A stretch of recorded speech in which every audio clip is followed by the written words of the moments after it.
Madame, Monsieur, bonsoir. Merci de nous prêter attention à la une de l'actualité. L'enterrement de la petite Nihal Simouhand ce dimanche à Oran en présence d'une foule immense, venue témoigner sa compassion à la douleur de la famille et exprimer sa colère face à cet abominable infanticide.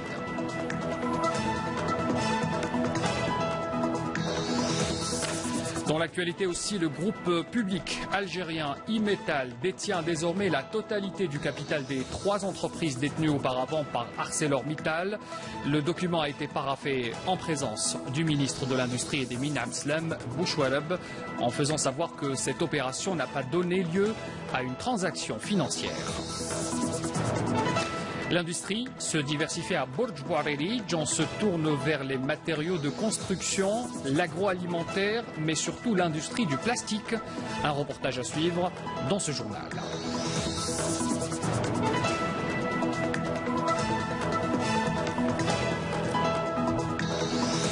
Puis ce soir également, on parlera des Jeux Olympiques de Rio. Et c'est peut-être la dernière chance pour la sélection olympique de football de continuer dans la compétition. Les Algériens croiseront le fer ce soir avec la redoutable équipe d'Argentine. On y reviendra tout à l'heure.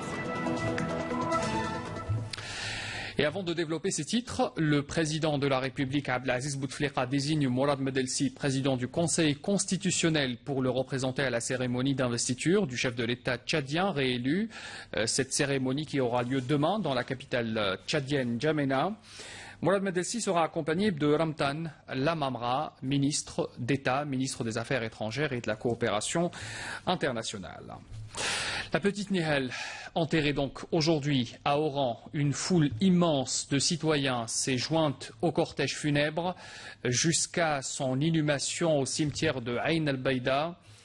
Tôt dans la matinée, de nombreuses personnes, vous les voyez sur ces images, étaient présentes devant le domicile parental de la défunte pour témoigner de leur compassion à la douleur de la famille. Immense cortège derrière le véhicule de la protection civile qui transportait le cercueil de la petite, enveloppé de l'emblème national. Dans son oraison funèbre prononcée à l'issue de l'inhumation, l'imam a souligné que ce qui s'est produit est étranger à notre religion et à nos traditions les plus profondes. Cette disparition est une véritable tragédie.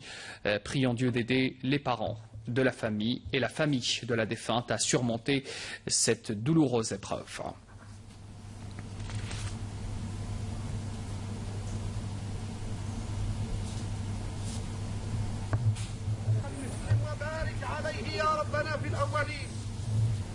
Voilà donc l'enterrement de Nihal Simouhand, c'était aujourd'hui à Oran. On apprend également ce soir qu'une ressortissante algérienne de 19 ans a perdu la vie dans l'incendie qui s'est produit dans un sous-sol d'un club où un groupe de jeunes fêtait un anniversaire. C'était à Rouen, en France.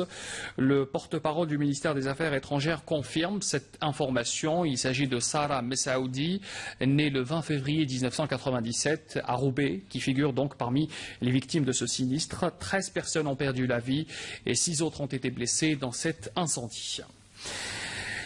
Un terroriste s'est rendu, c'est une information qui a été communiquée ce soir par le ministère de la Défense nationale. Ce terroriste qui s'est rendu aujourd'hui aux autorités sécuritaires relevant de la 6e région militaire de Tamanrasset, il avait en sa possession un pistolet mitrailleur de type Kalachnikov ainsi qu'un chargeur de munitions garni. Le MDN qui dresse un bilan de tous les terroristes qui se sont rendus aux autorités militaires du sud du pays en moins d'une semaine. 4 en tout se sont rendus donc aux éléments de l'armée nationale populaire. Ils avaient en leur possession 3 pistolets mitrailleurs de type Kalachnikov, un fusil mitrailleur de type MAS, une quantité de munitions ainsi que 2 téléphones satellitaires. Le ministère de la Défense qui nous informe aussi que 2 mines anti-personnel et 2 bombes de confection artisanale ont été détruites hier à Jijel et Skikda par des détachements de l'armée nationale populaire qui ont également saisi une arme et un lot de munitions. On apprend par ailleurs que des éléments de la gendarmerie nationale ont appréhendé à Biskra 2 personnes. Ils avaient en leur possession 2 fusils de chasse et une quantité également de munitions. À El Oued également, les éléments de la gendarmerie nationale ont arrêté un contrebandier et saisi un camion chargé de 25 tonnes de tabac. Une autre opération à Bab el-Assa, dans la wilaya de Tlemcen cette fois, où les éléments des gardes frontières ont appréhendé 6 émigrants clandestins de nationalité marocaine. Et puis vous pouvez découvrir sur ces images également, à Ouargla, c'est un détachement de l'ANP qui a réussi à arrêter un narcotrafiquant. Il avait à bord d'un véhicule utilitaire chargé pas moins de 90 kg de kif traité. Et une autre saisie aussi à Tamanrasset et Ingezem. Des détachements de l'armée ont appréhendé 4 contrebandiers et saisi 2 véhicules tout-terrain et 3 camions semi-remorques. Ils étaient chargés de pas moins de 105 tonnes de denrées alimentaires, toutes destinées à la contrebande.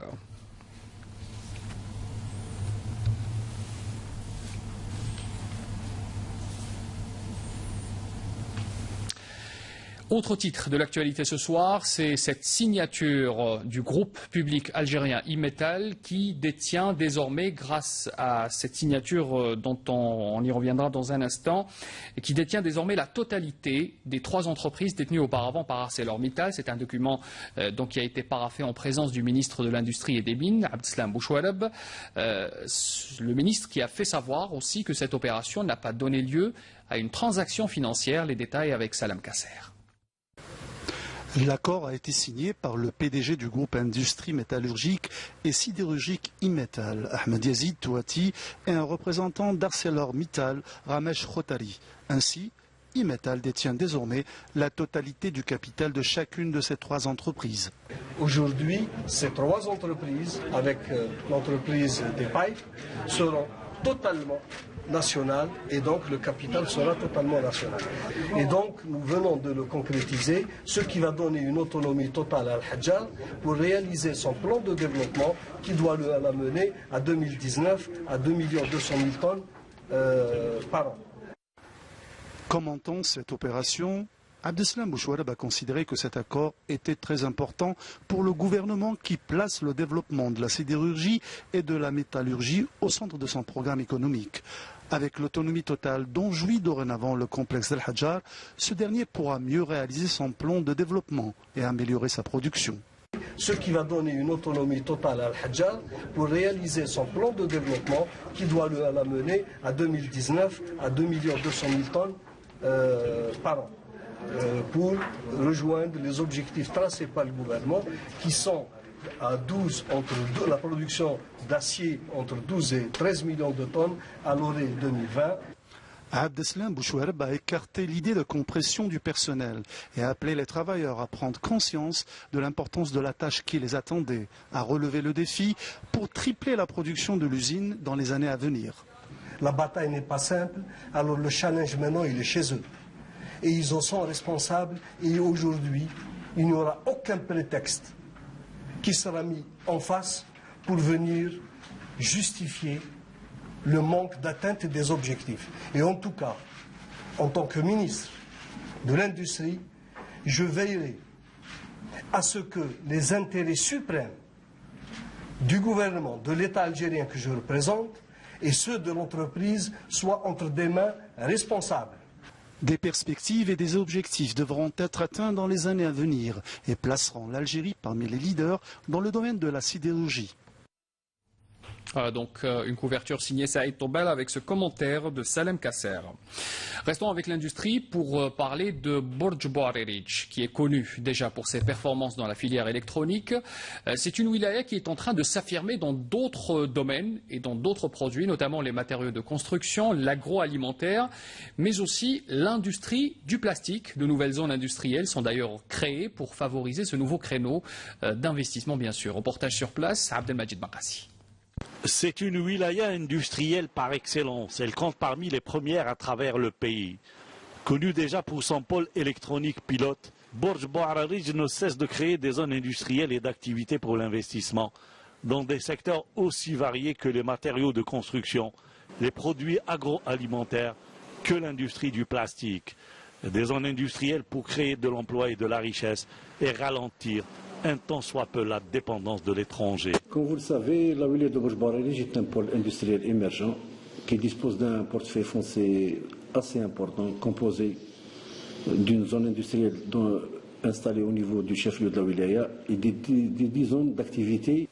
Pour faire face à la très forte demande en matière d'investissement, les autorités de la wilaya ont été obligées de créer d'autres espaces industriels. Nous comptons aujourd'hui 2 autres zones industrielles implantées au niveau de Mishta Fatima, dans la commune d'Al Hamadiya, et une autre dans la commune de Ras El Oued. En plus d'un programme de création de 6 nouvelles zones d'activité. À elle seule, la zone Mishta Fatima va créer 20 000 emplois ajoutés aux autres emplois créés par les autres investisseurs. C'est le cas de ce chef d'entreprise que nous avons rencontré dans l'ancienne zone industrielle de Borj. Il est spécialisé dans la plasturgie. L'industrie du plastique n'est pas nouvelle en Algérie. Ça fait longtemps qu'on fabrique le plastique et qu'on le transforme. Elle est très ancienne même, mais ce qui est nouveau ici à Borj Bouarari, dans cette zone industrielle, c'est la fabrication de ce bouchon haute température. C'est la première fois qu'il est fabriqué en Algérie et même en Afrique. Ces bouchons-là, j'ai demandé conseil à un producteur de bouchons en France. Il m'a conseillé de faire une unité de bouchons haute fil. J'ai décidé de l'installer et ça fait 3 ou 4 mois qu'on a démarré cette unité, qu'elle marche très très très bien. Même on a des contacts des pays voisins comme la Tunisie, comme le Maroc. C'est une entreprise qui travaille 7/7 avec un personnel bien qualifié, des ingénieurs et des techniciens, des ingénieurs formés en électromécanique et en automatisme et en électronique. Ils ont fait une formation donc, avec les techniciens de notre fournisseur des équipements. Le groupe en entier, on va atteindre les 250 actuellement. Mais plus tard, on atteindra avec les 2 nouvelles unités qui s'installeront d'ici peu, on arrive à 500. D'ailleurs, mes techniciens et mes ingénieurs, je les ai formés dans le tas. Ils n'étaient pas bien formés, ils sont sortis de l'université. On a investi sur le personnel. C'est la meilleure des choses. Produire localement pour faire baisser la facture de l'importation, aller vers l'export et former ses propres ressources humaines. Des défis à relever pour les porteurs de projets d'investissement. Et puis même exemple, Amsila, avec l'implantation de nouveaux projets dans la zone d'activité de Magra, qui connaît une opération d'extension vu la forte demande sur le foncier exprimée par les industriels. Badia Amrali.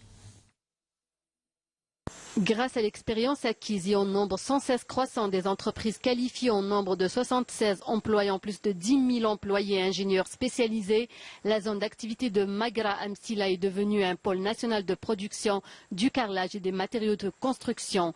Un pôle qui vient de bénéficier d'une opération d'extension. Cette nouvelle extension de 90 hectares, en plus de l'ancienne zone industrielle, a créé une concurrence à même de développer davantage la région. Nous ferons en sorte d'orienter et d'accompagner les porteurs de projets mûrs et capables d'apporter un plus à la région. L'exemple de réussite nous vient de cette entreprise qui arrive à alimenter tout le marché algérien avec ses différents produits de qualité répondant aux standards internationaux. Notre entreprise a commencé son activité en 2004. Elle est spécialisée dans la production du carrelage. Nous l'avons développée jusqu'à atteindre 5 unités. Nous employons actuellement plus de 400 employés. Nous remercions l'État algérien qui nous a apporté toutes les facilitations nécessaires pour mener à bien notre projet. Grâce à l'introduction de la technologie et l'acquisition de l'expérience nécessaire, ce produit fabriqué localement est d'une très bonne qualité. Nous pouvons facilement concurrencer les pays étrangers car notre produit est très demandé au niveau du marché national. Puisqu'il répond aux normes, avec un peu de volonté, nous pourrons même exporter. La wilaya de Msila a battu le record en termes d'inscription et de création de nouvelles zones industrielles vu le nombre important de projets dans les différents secteurs. On change de domaine pour vous parler cette fois du Hajj 2016 avec ces ateliers qui ont été organisés à Dar el-Imam, des ateliers pour apporter les dernières retouches aux préparatifs des missions du Hajj au lieu saint de l'islam. Le départ pour ces missions est prévu pour le 10 du mois en cours et ces membres qui devront rejoindre 3 centres principaux à Médine, à la Mecque et à Jeddah également. Leur mission bien sûr, faciliter le séjour de nos pèlerins pendant la saison du Hajj. Les Jeux Olympiques de Rio, c'est peut-être La dernière chance pour la sélection olympique de football de continuer dans la compétition. Les Algériens croiseront le fer ce soir avec la redoutable équipe d'Argentine, j'y arrive. Les Verts qui s'étaient inclinés, rappelez-vous, devant le Honduras, 3-2, un début compliqué, il faut le dire. Mokhtar Hammani s'est rapproché de l'équipe pour sonder le moral et l'ambiance parmi les joueurs. C'était hier lors de la dernière séance d'entraînement avant le match. Après l'échec face au Honduras, le 11 national a effectué la veille du second match sa dernière séance d'entraînement avec l'objectif de se ressaisir et d'éviter un second revers qui sera synonyme d'élimination. Tous les joueurs ont pris part à la séance, à l'exception du gardien Salhi, ménagé après la blessure contractée. Chourman compte intégrer le portier d'El Ulma, Oussama Methazem. Bon, on a appelé Oussama Methazem pour faire, comment dire ça, par rapport à la blessure de Salih, qui a été, comment dire ça, difficile, on va dire, hein, pour nous sur le premier match. Et on va le tout de suite intégrer, hein. Il fait partie des réserves, c'est pas pour nous un problème. نتمنوا ان شاء الله شفاء لزميلنا عبد القادر صالحي وان شاء الله راح نديروا اللي علينا باش نلعبوا ان شاء الله تروازيام ماتش بكل اريحيه ان شاء الله. مباراة الارجنتين صعبه. ان شاء الله على بالي باللي صعبه رغم انهم خسروا في المباراة الثانية اللي فاتت راح تكون مباراة نهائية. Face aux Argentins, il faudra faire sortir le grand jeu, même si l'équipe n'a pas eu assez de temps de récupération.